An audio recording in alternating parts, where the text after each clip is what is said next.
BPBD Gianyar berhasil menyelamatkan seekor anjing milik warga yang jatuh ke jurang di Banjarsale, Desa Pejengkawan, Kecamatan Tampak Siring, Jumat 24 Juni sekitar pukul 8.30 WITA.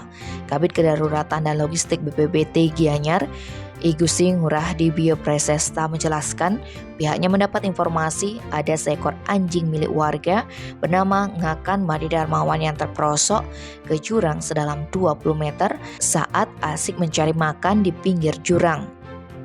Atas informasi tersebut, tim reaksi cepat BPBD Gianyar terjun ke lokasi untuk mengevakuasi anjing tersebut.